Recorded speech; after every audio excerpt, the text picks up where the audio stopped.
Muito bem. Paz para você, estamos aqui mais uma vez para continuar nosso curso de teologia.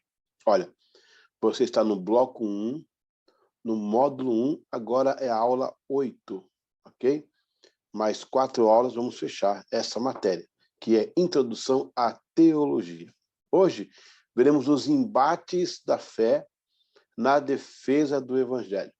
É muito bom que você entenda que Jesus e a igreja não precisam de defesa. Espírito Santo, a palavra de Deus, o próprio Senhor Jesus, ele é a defesa da igreja. Ele disse lá atrás, né? Nem as portas do inferno prevaleceriam contra a sua igreja. Portanto, Jesus não precisa de defesa, nem a igreja, mas o evangelho, que é a linha crônica, a linha cronológica, a linha central, a linha horta da mensagem do céu, ela foi ameaçada. E com isso, muitos irmãos se levantaram para produzirem materiais para combaterem os primeiros embates que a igreja sofreu. Logo no seu início, foi muito difícil para a igreja sobreviver. Claro que o Espírito Santo abençoou e sustentou a sua igreja, mas ele usou pessoas para poderem contestar, mostrar o caminho e dizer a todos que aquilo que estava sendo pregado não era bem o que a Bíblia ensinava. Então, ou a Bíblia, ou o início de tudo, os ensinos apostólicos, porque a Bíblia vai sair um pouco mais na frente com relação ao cânon, que nós vamos estudar ainda no próximo bloco, na próxima matéria. O momento agora é estudar os embates que a igreja sofreu nesse começo, em sua teologia. Nós vamos estudar uma matéria chamada ainda Cultura Helenística, que vai ser no segundo módulo, onde vamos focar um pouco mais sobre essa questão da influência da cultura helenística no Evangelho. E separar a filosofia da teologia, porque nesse caso a filosofia ela serve à teologia, ok? Então vamos entrar agora nesse tópico que é essa aula, que é os embates, né, da fé em defesa do Evangelho. Vamos escrever agora, quem trouxe a sua apostila aí, quem está com ela em mãos, vamos abrir aí essa apostila na lição número 8. Vou pegar aqui o nosso template, ou os nossos slides, né? Os embates da teologia em sua defesa da fé. De que forma que esses homens e mulheres também enfrentaram as primeiras investidas contra o Evangelho. Nós sabemos que, por ser uma obra de Deus, é amplamente perseguido. Por isso que a gente está estudando essa matéria para entender o seu contexto e para entender o seu desfecho em relação à historicidade da igreja e a implantação dela na terra. A voz do céu, ouvida na terra e acreditada na terra, né, somada na terra, para depois produzir uma eternidade. Ok? Aula número 8, os embates da teologia em sua defesa da fé. Heresias e suas doutrinas, parte 5. Vamos falar sobre Montano. Montano é um homem que apareceu no segundo século, aí, causando, né, trazendo aí uma parte do que chamamos de heresia da igreja primitiva, que é contra a igreja primitiva. Outro percalço, a teologia cristã viverá sob Montano. Ele nasceu em 120 e morreu em 180. Mas, na verdade, a sua aparição como herege que ele pregou deu-se em 165. Este se auto-intitulou o profeta e tinha duas discípulas mais conhecidas como Prisca e Maximília, ou Priscila, Prisca ou Priscila e Maximília. Ele não tinha discípulos, tinha discípulas. Inicialmente não causou muito tumulto, porque declarou-se contra o gnosticismo. Porém, iniciou uma profecia sobre o fim do mundo, ou profecias, com o tema central da volta de Cristo ainda naqueles dias. A situação foi tão forte que as duas mulheres deixaram suas famílias para o seguir. Ele chegou no apogeu de se autodeclarar o Espírito Santo, Dizia que suas palavras eram superiores à da Bíblia e ele sabia dar a chave do fim. Seus seguidores ficaram conhecidos como os montanistas. Muito bem, Montano, ele é um dos primeiros. Ainda não é o primeiro, ele é um dos primeiros que acontece. Tem o docetismo, mas a gente está focando os pontos principais. Ou dizer a você que nem sempre tudo foi um mar de rosa. A igreja enfrentou os seus embates. Este Montano aí, ele é um sacerdote da deusa, claro, com D minúsculo, né? Deusa Cibele. Portanto, ele me sai de uma cultura e emerge em outra, nesse caso religiosa, e de uma forma ou de outra, ele tenta fazer uma miscigenação, né? Uma mesclagem aí, entre as religiões. Então, ele vai ser ali do 2º século, vai se chamar de profeta. Essas duas discípulos, devia ter mais discípulos, é claro. Essas são as mais fortes que estavam o tempo todo ao seu lado e reverberando nas suas doutrinas. Agora, olha a situação desse homem aqui, desse Montano. Algumas coisas que ele tomou para si. Vamos ver isso aqui agora. Primeiro que ele iniciou profecias sobre o fim do mundo. Até aí, não vamos contestar, porque Deus podia ter realmente usado, né, no fim do mundo e tal, e declarado profecias e tal. Isso é um ponto que tem que ser considerado. Agora, ele colocar que ele era o Espírito Santo, ele se autodeclarou o Espírito Santo, ser o Espírito Santo, você imagina? Ele diz, olha, Jesus foi embora, enviou o Paráclito, eu sou o Paráclito, eu sou o Espírito Santo. Ele se autodeclara o Espírito Santo. Aí ele foi longe demais, né? Depois ele dizia que as palavras dele eram superiores às palavras dos manuscritos, dos originais, das cartas apostólicas, até mesmo do Antigo Testamento. Ele disse que a palavra dele valia mais do que a própria Bíblia. Olha, começou dizendo que era o Espírito Santo e que a palavra dele era maior do que a Bíblia. Okay? Outra coisa, ele disse que sabia a chave do fim, e ele sabia exatamente como é que seria o fim, de que forma que seria o fim. Então, Montano traz para si essa heresia enorme, e a igreja teve que combatê-la, teve que ir para cima de Montano. Ele teve seguidores, incrível que pareça, né? Para esse mundo, pessoas de cabeças fracas, né? Que não conseguem contestar, não conseguem fazer o que estamos aqui fazendo, estudando teologia, entendendo melhor. Ele vai ser conhecido como, aliás, os seus discípulos como os montanistas. Não vai confundir com o pessoal que escala montanha, não, é outro grupo, tá? É porque é de Montano. Guarde bem esse nome que pode cair na prova, tá? Montano é um desses aí que começou com essas heresias. Vamos para a segunda parte aqui, nosso texto, nossa aula. Heresias e suas doutrinas, parte 6. Aí vem o Mani. Esse Mani é outro, ele é de 216 a 277, já é o 3º século. E a ele foi dado a indicação de ser o último dos gnósticos. Lembra que eu falei no altar do gnosticismo? Este foi mais audaz. Ao invés de imergir no cristianismo, foi um rival paralelo. Mani pregava um Deus que se revelava aos homens por vários personagens, tais como Buda, Zoroastro e Jesus. Ele nivelava Jesus aos outros e negava a superioridade divina de Cristo. Ele também declarava que era ser o Paráclito, também dizia que era Espírito Santo. Defensor do celibato, da salvação pelo saber, olha, ó, gnosticismo, né? E acreditava que os ímpios não iam ao céu. Voltavam e reencarnavam, olha aí, até se purificar e estarem prontos a subir para a glória. Esse cara superou lá o outro, né? As pessoas que seguiram este homem foram conhecidas como maniqueístas.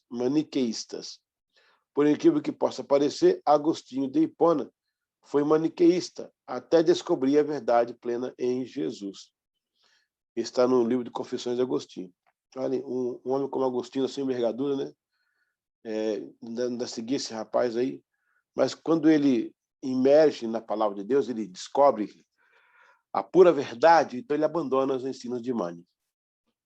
Muito bem, esse aí já é do 3º século, né?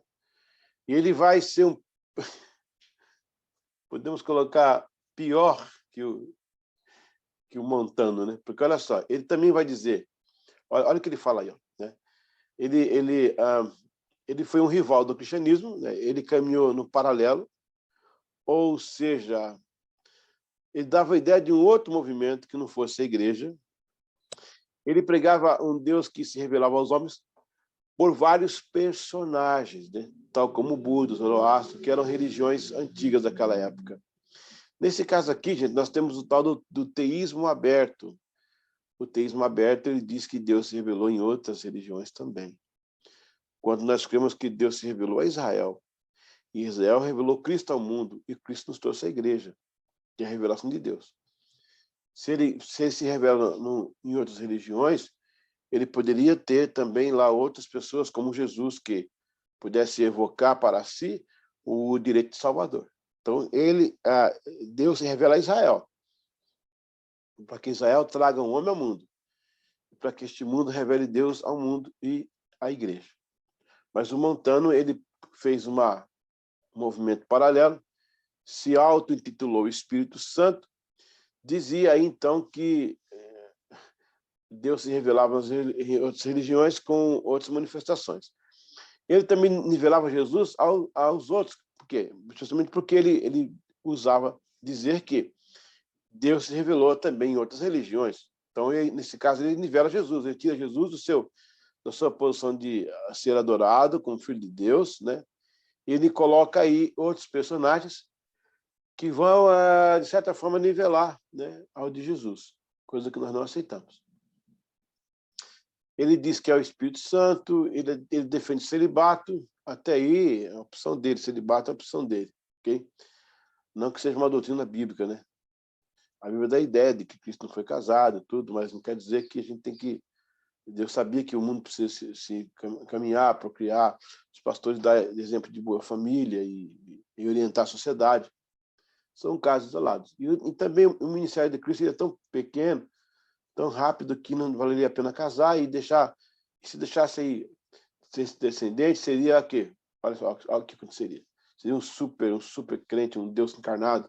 Seria uma idolatria terrível. Deus não queria isso, não. Ele também defendia a salvação pelo saber. Aí daí nós temos o quê? O gnosticismo, que onde o gnóstico prega que a gente pode ser salvo pelo saber, que eu não necessito claramente de um ato de conversão, um ato de arrependimento, mas que eu posso ser salvo pelo saber. Também acreditava que os ímpios não iam ao céu. Bom, até aí nós temos algumas prerrogativas bíblicas que indicam que as pessoas que rejeitarem Cristo e o Evangelho não terão esse privilégio, né? Mas só que dizer que voltavam e reencarnavam até se purificar e estarem prontos a subir para agora. Está aí uma doutrina espírita, né? Isso é no 3º século já, tá vendo, gente? No 3º século já havia a ideia da doutrina espírita. É interessante aí. As pessoas que seguiam este homem foram conhecidas como maniqueístas, porque seguiam Mani, né? Por aquilo que possa parecer, Agostinho de Hipona foi maniqueísta. Claro, ele foi maniqueísta até o ponto que ele descobriu a verdade do Evangelho. Ele foi confrontado por Ambrósio, a mãe de Agostinho, o de Hipona, né? Ele era um advogado de Milão, orou muito por ele durante 25 anos. Ele, depois que entra para o cristianismo, ele torna-se um defensor da fé. Ele vai debater com os donatistas, né? E assim, a gente vai vendo que o evangelho vai tendo muitas ameaças, muitos confrontos, mas ele vai vencendo, vai vencendo. Vamos para o 3º ponto, a heresia e suas doutrinas. Agora vamos ver um pouco do arianismo, né? Que é o ário. Ário 256 a 336, já é para o 4º século já. Afirmava que Jesus fora criado, portanto subordinado ao Pai. Para Ário só havia um Deus e Jesus, seu filho, era subalterno. Ainda dizia que Deus era um mistério jamais alcançado. Estava oculto em si mesmo, de forma que ninguém poderia revelá-lo. Em síntese, para Ário havia um só Deus, eterno, e Jesus fora sua primeira criação. Sendo assim, Jesus diferente do Pai em substância. O problema era que Ário detinha a posição de presbítero e sua postura influenciava muitas pessoas. Desta forma, foi excluído em 313, porque também se envolveu com a cisão da igreja no Egito. O tempo passou, morreu o patriarca e ele foi recebido de novo. O patriarca, no caso, um título, né, que era dado também naquela época. Depois, com a cisão em 1054 da Igreja Ortodoxa Grega, vai se estabelecer o patriarcado lá. O tempo passou, morreu o patriarca e ele foi recebido de novo. Só que seus ensinos continuaram e por isso recebeu uma censura em 318. Mas sua persistência levou à segunda exclusão. Em sua reclusão, fez um documento ao credo niceno e convenceu o imperador Constantino, mas não a Atanásio, o chefe da igreja. Ário foi deposto e exilado na Gália. Hoje é a França. Esse Ário aí, ele teve uma influência tão forte que ele foi tema de concílios, né? O arianismo, chamado de arianismo, tema de concílio. Vamos elencar alguns pontos que esse rapaz se intitulava ser, né? Olha só. Dizia que havia só um Deus, então ele era unicista. Bom, pelo menos o unicista funde, né? O Pai, Filho e Espírito Santo em um e não dá chance para que hajam três manifestações diferenciadas. Mas ele vai dizer que Jesus é a subalterno de Deus. Olha, ele confundiu, porque quando Cristo estava aqui na Terra, ele dizia o seguinte, ó, o Filho faz a vontade de seu Pai. Não é isso? Isso não quer dizer que ele seja subalterno no sentido de posição hierárquica. Ele servia ao seu Pai como eu sirvo meu Pai, como eu sirvo a Deus, em atitude de humildade. Mas a Bíblia fala que Jesus ele coexiste com Deus, né? Ele é eterno, ele coexiste, Pai, Filho e Espírito Santo, eles coexistem.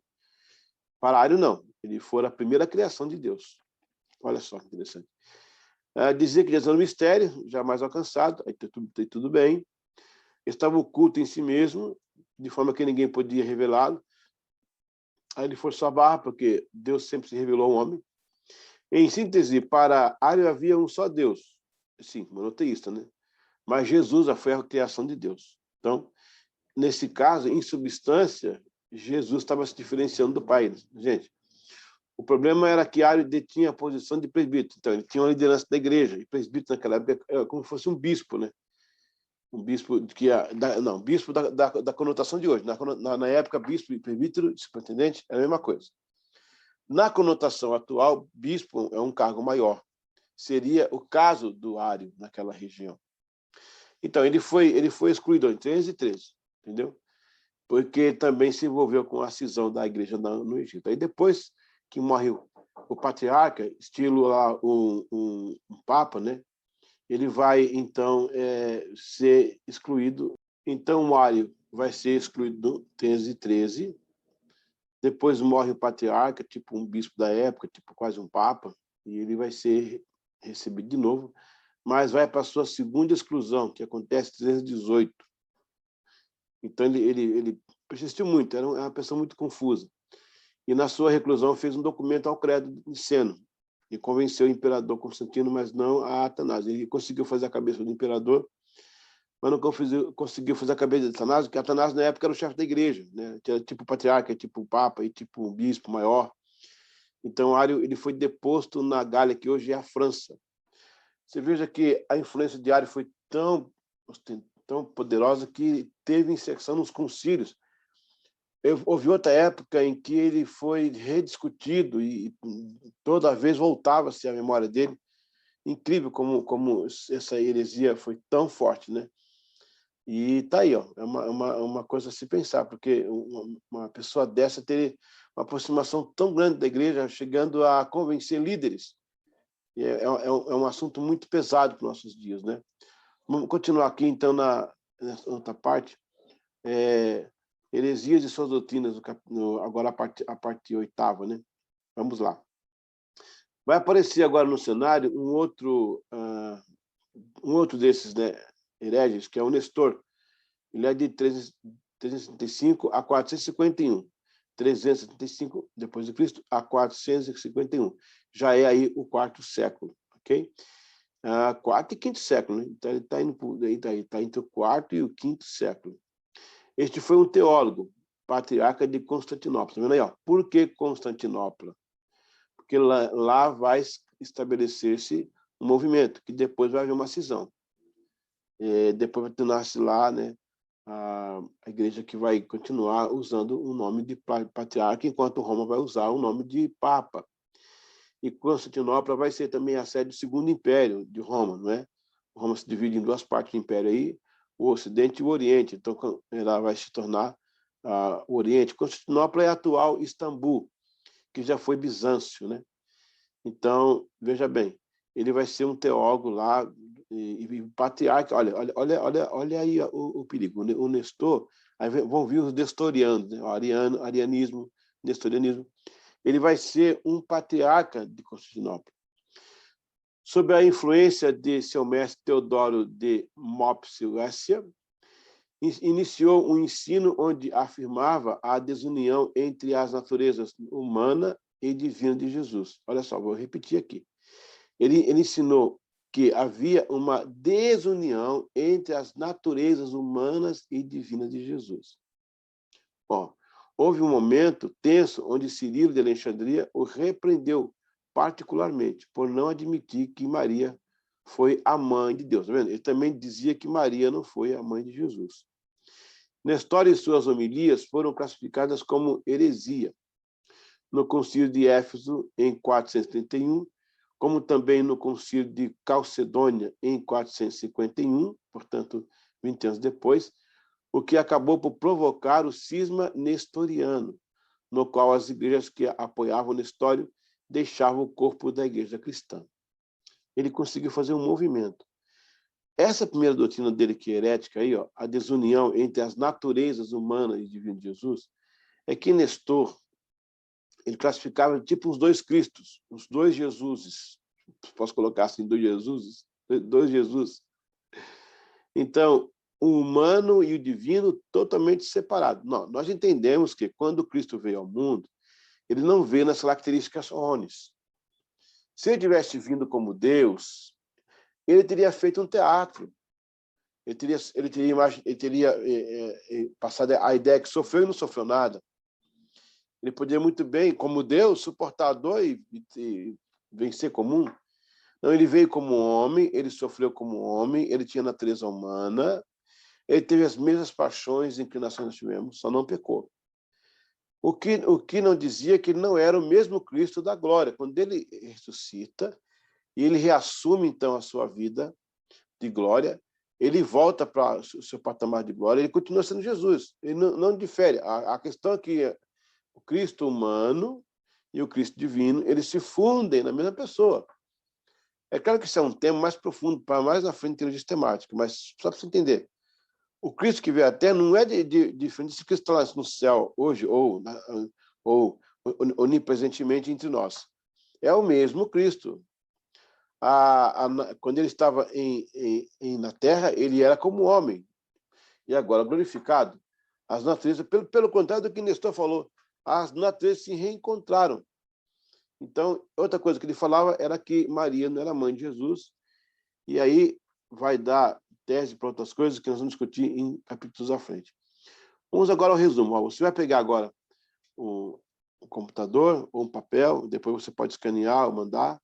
Bom, você fala com a direção local aí. Você vai pegar os quatro, são 4 blocos, né? E você vai escrever ali um resumo. Leia e coloque suas palavras, porque a nossa intenção didática aqui é ver o que você aprendeu. A gente pedir um prazo, pedir para você uma redação, pedir um trabalho, você vai consultar livros, bibliotecas, Google, não sei o quê, e vai trazer o que os outros pensam. A gente quer saber o que você entendeu. Qual que foi o seu entendimento a respeito dessa matéria? Faça o resuminho aí e manda um e-mail lá para o Instituto ou para o seminário, ok? Vamos agora discutir um pouco da nossa matéria, da nossa prova, né? Temos uma prova aí, olha. Essa prova é o seguinte: se você acertar uma, você ganha 0,25 de ponto, né? Se acertar 2, você ganha 50, 0,50, meio ponto. Se acertar 3, você ganha 0,75. Se acertar 4, você ganha 1 ponto. Como são 10 provinhas, você ganha os seus 10 abençoado, né? Sem preocupação nenhuma. Vamos lá. Primeira pergunta, heresia. Se auto-intitulava ser profeta, tinha 2 discípulas e achava que era o Espírito Santo. Quem é esse cara, gente? Quem é essa pessoa? Foi o Montano? Foi o Mani? Foi o Ari? Coloque aí o que você acha que... Qual deles foi esse que... Olha só, ele tinha 2 discípulas, lembra? Já lembrou, né? E achava que era o Espírito Santo. Então, veja aí e responda essa prova. Vamos lá. Jesus, na heresia que dizia assim, ó, Jesus não era nivelado às pessoas... Não, Jesus não era nivelado a pessoas e deuses pagãos. E se considerava o Espírito Santo. Não, há uma correção aqui, pessoal. Vamos corrigir isso aqui. Era que Jesus era nivelado. Está errado aqui na prova. Vamos corrigir, pedir para a secretaria corrigir esse original aí. Jesus, nessa heresia, Jesus era nivelado a pessoas. Lembra?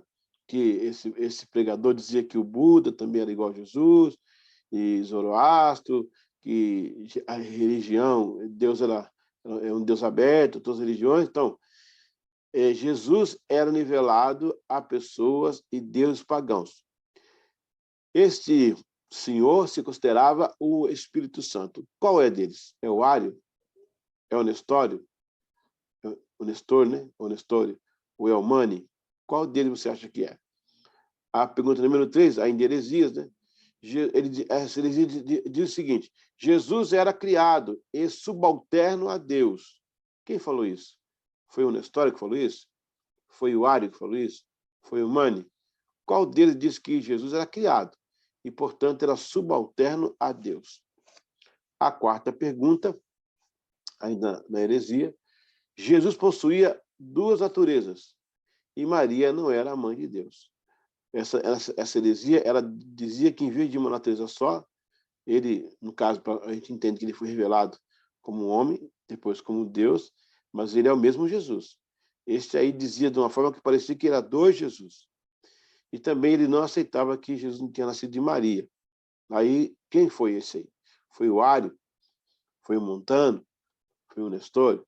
Então, procura entender aí, procura responder essas perguntas e faz o nosso resumo. Muito bem. Nós tivemos a aula número 8, que é do bloco 1, do módulo 1, aula número 8. Faltam 4 ainda para terminar essa matéria. E a matéria é a Introdução à Teologia. Hoje e agora vimos pelo menos 3 heresias fatais para a igreja. Mas Deus sempre levantar pessoas para discutir, né? Trazer à tona toda a ideia cristalizada do cristianismo, para não deixar que as heresias pudessem pulverizar ao ponto de danificar a linha do evangelho genuíno de Jesus Cristo. Então, muito importante entender esses homens, suas heresias. Inclusive, ó, não se engane, tá? Algumas delas se repetem hoje. Há muitas heresias aí que se repetem hoje. Inclusive, elas vêm com um novo nome. Eles colocam um novo nome, uma nova forma de falar, de mostrar, para depois eles lançarem esse problema. E aí tornar-se uma crença. E o povo acredita, o povo vai atrás. Por isso que estamos aqui estudando. Por isso que você tem esse estudo, para você ficar preparado, fazer as comparações e entender qual é o caminho mais correto ou ortodoxo, né, diante de Deus. Bom, vamos agora para a aula número 9. Você vai fazer o resuminho aí, pelo menos 10 linhas, tá, gente? Ó, o resumo não tem introdução, não tem título, cabeçalho, não tem desenvolvimento, conclusão e fontes. É o que você entendeu. O que você entendeu da matéria?